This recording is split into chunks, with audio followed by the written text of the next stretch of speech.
নমস্কার, আমরা এই ভিডিওতে হিট অফ হাইড্রোজিনেশন এবং হিট অফ কনভার্সন সম্পর্কে এমসিকিউ শিখব। হিট অফ হাইড্রোজিনেশন মানে কি? মানে এক মোল হাইড্রোকার্বন হাইড্রোজেন আর নিকেলের সঙ্গে রিয়াকশান করে যে স্যাচুরেটেড হাইড্রোকার্বন তৈরি করে সেই সময় যে এনথালপি চেঞ্জ হয় এবং এই এনথালপি চেঞ্জের ভ্যালুটা হয় নেগেটিভ। এখন এই হিট অফ হাইড্রোজিনেশন কার বেশি কার কম কি করে জানবো? না, হিট অফ হাইড্রোজিনেশন দুটো জিনিসের উপর ডিপেন্ড করে। যত এমসিকিউ আছে সব এমসিকিউতেই দেখবে দুটো জিনিস ফ্যাক্টরের উপর আমি ডিপেন্ড করব। একটা হলো নাম্বার অফ পাই বন্ড এবং 1/, স্টেবিলিটি। আমরা দুটো এমসিকিউ নিই, ক্লিয়ার হয়ে যাবে। বলেছি নাম্বার অফ পাই বন্ডের উপর ডিপেন্ড করে। দেখো এইখানের ক্ষেত্রে দেখো দ্বিতীয় কোশ্চেনটা যে এর মধ্যে জানতে চেয়েছে কোনটার হিট অফ হাইড্রোজিনেশন ম্যাক্সিমাম। তাহলে যার নাম্বার অফ পাই বন্ড বেশি তার হিট অফ হাইড্রোজিনেশন বেশি হবে। সো তাকিয়ে দেখো ভালো করে যে এইটার ক্ষেত্রে পাই বন্ড মানে আমরা জানি ডবল বন্ড অথবা ট্রিপল বন্ডকে আমরা পাই বন্ড বলে থাকি। ডবল বন্ডে একটা পাই বন্ড থাকে, ট্রিপল বন্ডে দুখানা পাই বন্ড থাকে। সো এইটার মধ্যে পাই বন্ড কটা আছে? একটা। এইটার মধ্যে কটা আছে? দুটো পাই বন্ড। এটার মধ্যে কটা আছে? তিনটে পাই বন্ড। আর আমি বলেছি যত পাই বন্ডের সংখ্যা বেশি থাকে হিট অফ হাইড্রোজিনেশন বেশি হয়। তাহলে অ্যান্সারটা হবে সি। ফার্স্ট কোশ্চেনটা আছে, জানতে চেয়েছে ম্যাক্সিমাম হিট অফ হাইড্রোজিনেশন কার বেশি হবে। এই কটা অপশান রয়েছে। আর একটা জিনিসের উপর ডিপেন্ড করে 1/, স্টেবিলিটি। খেয়াল করে দেখো এখানে সবগুলোতেই একটা করে পাই বন্ড আছে, সুতরাং আমার স্টেবিলিটিটা হলো ফ্যাক্টর। এবার স্টেবিলিটি অনেক কিছুর উপর ডিপেন্ড করে, হাইপার কনজুগেশনের উপর, হাইড্রোজেন বন্ডিংয়ের উপর, লেস স্টেরিক এফেক্টের উপর, অনেক কিছুর উপর ডিপেন্ড করে। তো এক্ষেত্রে দেখো এটার কিছু নেই মানে CH3, তার মানে আলফা হাইড্রোজেনের সংখ্যা হলো 3টে। এগুলো ছেড়ে দেওয়া আছে মানে CH3, তার মানে আলফা হাইড্রোজেনের সংখ্যা 6টা। এটার ক্ষেত্রে দেখো এগুলো সব CH3 রয়েছে, সুতরাং আলফা হাইড্রোজেনের সংখ্যা 9টা। এগুলো CH3 রয়েছে, তার মানে আলফা হাইড্রোজেনের সংখ্যা 12টা। ওকে, তাহলে 3টে, 6টা, 9টা, 12টা। আর আমরা জানি যত আলফা হাইড্রোজেন বাড়ে তত হাইপার কনজুগেশন বাড়বে, আর যত হাইপার কনজুগেশন বাড়বে তত স্টেবিলিটি বাড়বে। সো এই চারজনের মধ্যে আলফা হাইড্রোজেন সবচেয়ে বেশি, হাইপার কনজুগেশন সবচেয়ে বেশি, সো স্টেবিলিটি সবচেয়ে বেশি। এবার স্টেবিলিটি বাড়লে হিট অফ হাইড্রোজেনেশন ভ্যালু কী হয়? ইনভার্সলি প্রপোর্শনাল, কমে যায় কিন্তু। তার মানে স্টেবিলিটি সবচেয়ে কম এটা, তার মানে হিট অফ হাইড্রোজেনেশনের ভ্যালু সবচেয়ে বেশি হবে এক্ষেত্রে। ওকে, তাহলে হিট অফ হাইড্রোজেনেশন সম্পর্কে এমসিকিউগুলো পারবো আমরা একটু বাদে আরও করব। আর একটা কথা মনে রাখবে, রেজোন্যান্স এনার্জি মানে হিট অফ হাইড্রোজেনেশনের observe value minus calculate value. আমরা একটু বাদে আরও এমসিকিউ নেব, তখন এই ফর্মুলার অ্যাপ্লিকেশানটা শিখে যাব। ওকে, এবার আমরা আসছি heat of conversion. Heat of conversion দুটো জিনিসের উপর ডিপেন্ড করে। এক নম্বর হলো নাম্বার অফ কার্বন এবং হাইড্রোজেন। কার্বন এবং হাইড্রোজেন যত বাড়বে হিট অফ কনভার্সন বাড়তে থাকবে। আর একটা হলো 1/, স্টেবিলিটি। অর্থাৎ স্টেবল যত কম্পাউন্ড হবে হিট অফ কনভার্সন ভ্যালুটা কী হবে? তত কম হবে, রাইট? এখন হিট অফ কনভার্সন কাকে বলে? না, এক মোল হাইড্রোকার্বন অক্সিজেনের সঙ্গে রিয়াকশান করবার পর যে কার্বন ডাইঅক্সাইড এবং ওয়াটার তৈরি করে, হবার সময় যে এনথালপি চেঞ্জটা ঘটে সেটাকে বলা হয় heat of conversion. Okay, so heat of conversion দুটো ফ্যাক্টরের উপর ডিপেন্ড করে, কার্বন এবং হাইড্রোজেন, আর একটা হলো 1/, স্টেবিলিটি। আমাকে এটা জানতে চেয়েছে যে কোনটার ক্ষেত্রে হিট অফ কনভার্সন ভ্যালুটা বেশি হবে। সো দেখো এরকম টেনে দিয়েছি মানে কি, এগুলো সব কার্বন আছে, CH3, CH2, CH3, এটাও তাই CH3, CH2, CH2, CH3। তাহলে বুঝতেই পারছো যত এরকম ব্রাঞ্চ বাড়তে থাকছে, যত এরকম চেন বাড়তে থাকছে, তত কী হচ্ছে? কার্বন এবং হাইড্রোজেনের সংখ্যা বাড়ছে। আর কার্বন এবং হাইড্রোজেনের সংখ্যা যত বাড়বে তত হিট অফ কনভার্সন ভ্যালু বাড়তে থাকবে। ওকে, সো যদি বলা হয় এই চারজনের মধ্যে হিট অফ কনভার্সন ভ্যালু সবচেয়ে কোনটা বেশি, অ্যান্সারটা হবে ডি। ওকে, এবার দেখো এই চারজনের মধ্যে জানতে চেয়েছে heat of conversion value compare করতে বলেছে। সো আমরা জানি যত অ্যাঙ্গেল ছোট হয় তত তার মধ্যে একটা অ্যাঙ্গেল স্ট্রেংথ বা কৌণিক পীড়ন কাজ করে। সো এটা ট্রায়াঙ্গেল, এটা স্কোয়ার, এটা পেন্টাগোনাল, এটা হেক্সাগোনাল। সো সবচেয়ে অ্যাঙ্গেল কম কোথায়? এখানে অ্যাঙ্গেল সবচেয়ে কম। সো অ্যাঙ্গেল স্ট্রেন বা কৌণিক পীড়ন সবচেয়ে বেশি এখানে, তাই তো? আর যত অ্যাঙ্গেল স্ট্রেন বাড়ে তত জিনিসটা আনস্টেবল হয়। সুতরাং এইটা হলো সব থেকে হবে স্টেবল। আর আমরা জানি হিট অফ কনভার্সন 1/স্টেবিলিটি। তার মানে এর সব থেকে যেহেতু বেশি স্টেবল, তার মানে হিট অফ কনভার্সন ভ্যালু এর কম হবে, কারণ 1/, আছে, রাইট? তাহলে হিট অফ কনভার্সন ভ্যালু হবে এক একটা। সো এইভাবে আমরা হিট অফ হাইড্রোজেনেশন এবং হিট অফ কনভার্সন কম্পেয়ার করব। আর মনে রাখতে হবে রেজোন্যান্স এনার্জি মানে হলো observe heat of hydrogenation minus calculate. এবার আমরা কিছু বই থেকে এমসিকিউগুলো নিচ্ছি। ফার্স্ট কোশ্চেনটা পড়ো। বলেছে সাইক্লোহেক্সিন এর ভ্যালুটা হলো এইটা। বেঞ্জিনের ক্ষেত্রে বলেছে -49.8 কিলো ক্যালোরি পার মোল। রেজোন্যান্স এনার্জি বার করতে বলেছে। সো সাইক্লোহেক্সিন মানে কোনটা? এইটা।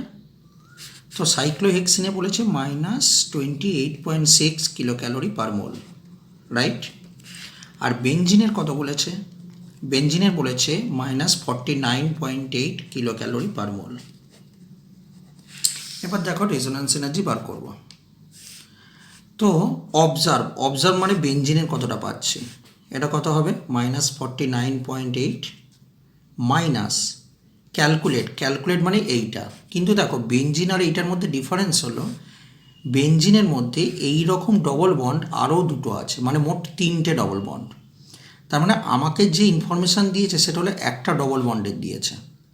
তাহলে এরকম আরও 3টে যদি ডবল বন্ড, মানে আরও দুটো, মোট 3খানা যদি ডবল বন্ড থাকে, তাহলে টোটাল ভ্যালুটা কত হলো? 3 × -28.6।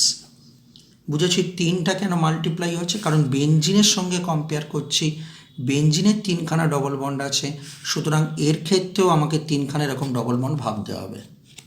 এটা ক্যালকুলেট করবার পর তুমি পাবে 36 কিলো ক্যালোরি পার মোল। তার মানে 36 কিলো ক্যালোরি পার মোল, এটা হলো বেঞ্জিনের রেজোন্যান্স এনার্জি। তার মানে অ্যান্সারটা আমার কাছে হবে সি। তারপরে কোশ্চেনটা আসছে, আমাকে হিট অফ হাইড্রোজেনেশন ভ্যালু বলে বলেছে এর মধ্যে স্টেবিলিটি অর্ডার বার করতে বলেছে। আমি কি বলেছি?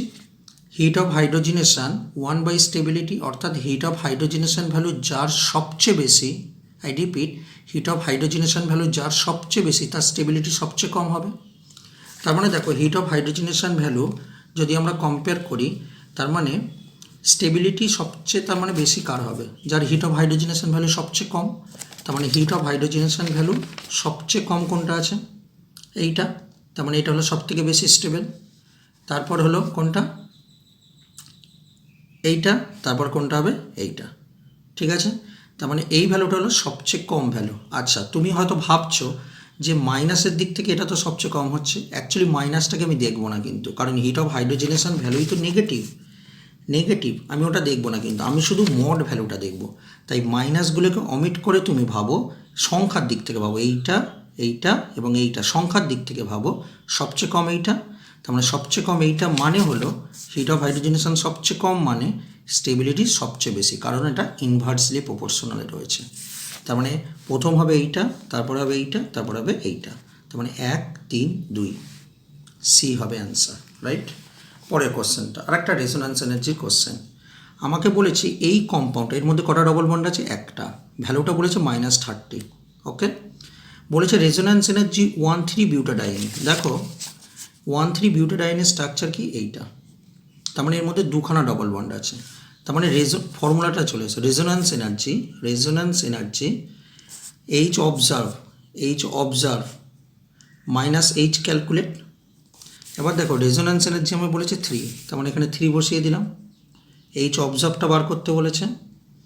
এবার দেখো এইখানে ওর যেটা দিয়েছে কোশ্চেন পেপারে, একটা ডবল বন্ডের জন্য ভ্যালুটা দিয়েছে, কিন্তু অ্যাকচুয়ালি তো আমরা ক্যালকুলেট করছি দুটো ডবল বন্ডের জন্য, যেমন বেঞ্জিনেরটা আগের অঙ্কের ক্ষেত্রে করেছিলাম 3টে ডবল বন্ডের জন্য।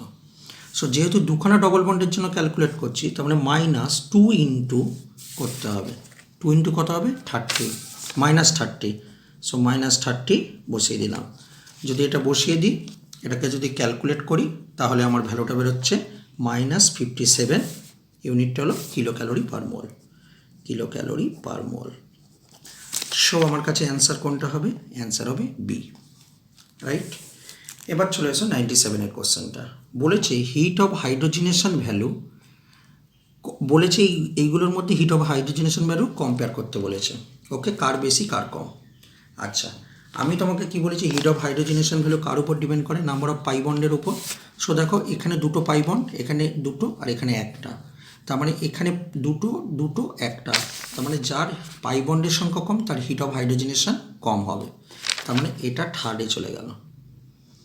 এখন প্রশ্ন হলো দুজনই পাই বন্ডের সংখ্যা সমান, কিন্তু দেখো এটা ডবল সিঙ্গেল ডবল, মানে double single double single double single এরকম সিকোয়েন্সে থাকলে তাকে বলি আমরা কনজুগেশন সিস্টেম।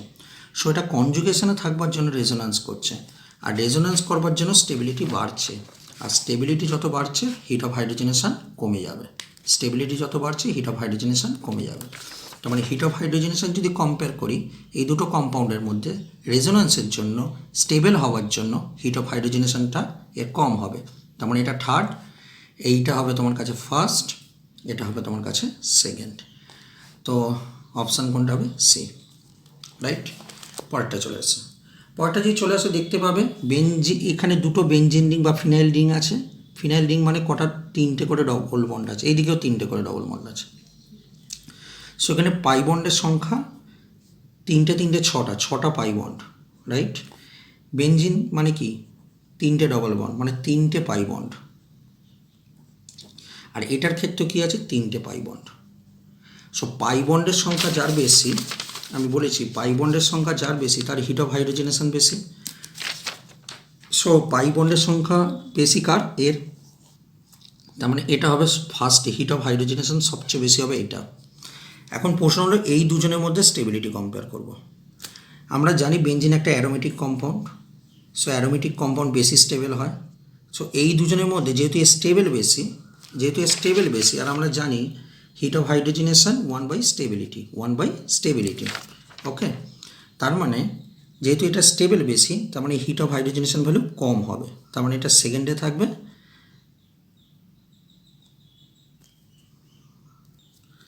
সরি, এটা থার্ডে থাকবে, এটা থাকবে সেকেন্ডে, রাইট। সো 2, 3, 1, 2, 3, 1 এ হবে অপশান, ঠিক আছে। নাও এটাই চলে এসো, দেখো সবগুলোতেই দেখো তিনটে করে ডবল বন্ড আছে, রাইট। সব পাই বন্ডের সংখ্যা সবগুলোর ক্ষেত্রে সেম, হিট অফ হাইড্রোজেনেশন পাই বন্ডের উপর ডিপেন্ড করে, তো পাই বন্ডের সংখ্যা সবগুলোর ক্ষেত্রে সেম। কিন্তু এটা একটা aromatic compound, right. So aromatic হওয়ার জন্য, এই কম্পাউন্ডটা অ্যারোমেটিক হওয়ার জন্য হিট অফ হাইড্রোজেনেশন কমে যাবে, কারণ অ্যারোমেটিক হলে স্টেবল হয়, আর স্টেবল হলে হিট অফ হাইড্রোজেনেশন ভ্যালুটা কী হয়? কমে যায়, right. So heat of hydrogenation সবচেয়ে কম, থার্ড এটা। এও অ্যারোমেটিক না, এও অ্যারোমেটিক না, কিন্তু দেখো এখানে একটা কনজুগেশন আছে, কিন্তু এখানে কনজুগেশন নেই। আর জানি কনজুগেশন থাকলে কম্পারেটিভলি স্টেবল হয়, তাই জন্য এটা সেকেন্ড পজিশনে যাবে, আর এটা কোথায় যাবে? এটা ফার্স্ট পজিশনে, রাইট। সো অ্যান্সার কোনটা হবে? 3, 2, 1, দেখো 3, 2, 1 বি অ্যান্সার, ওকে। সো আমরা হিট অফ হাইড্রোজেনেশন এবং হিট অফ কম্বারশনের জন্য যে দুটো ফ্যাক্টর খুব ইম্পর্টেন্ট জিনিস, সেটা মাথার মধ্যে ভালো করে গেঁথে নাও, সো দ্যাট তুমি যে কোনো এমসিকিউ করে দিতে পারবে, আমি ডেফিনেটলি তোমাকে বলতে পারি। শুধু একটা কথা মনে রাখবে, হিট অফ হাইড্রোজেনেশন বেশি মানে বোঝাচ্ছে কিন্তু এই নেগেটিভ ভ্যালুটা বেশি কম না, নেগেটিভটাকে বাদ রেখে ভাববে, কারণ হিট অফ হাইড্রোজেনেশন ভ্যালুই কিন্তু নেগেটিভ হয়, ওকে। সো শুধু মানে সংখ্যার কথা ভাববে, ঠিক আছে, তাহলে তুমি যে কোনো প্রবলেম করে দিতে পারবে। আর বিভিন্ন এমসিকিউ কোশ্চেনে রেজোন্যান্স এনার্জির উপরেও কোশ্চেন দেয়, আমরা দুটো প্রবলেম দেখেছি। সো আশা করা যায় হিট অফ হাইড্রোজেনেশনের কোশ্চেনগুলো তুমি করতে পারবে এবং ভিডিওটা তোমার উপকারে আসবে, এবং ভিডিওটা যদি তোমার উপকারে আসে আমার পরিশ্রম সার্থক হবে। আন্তরিক ধন্যবাদ সঙ্গে থাকবার জন্য। যে কোনো টেক্সট বুক থেকে, যে কোনো কোশ্চেন পেপার থেকে তুমি হিট অফ হাইড্রোজেনেশন এবং হিট অফ কম্বারশনে কোশ্চেন করো, আশা করব একটিও কোশ্চেন আটকাবে না। তাও যদি আটকায় তুমি কমেন্ট বক্সে কোশ্চেনটাকে সেন্ড করো, আমি নিশ্চয়ই অ্যান্সার পাঠিয়ে দেবো। নমস্কার, ধন্যবাদ, ভালো থেকো।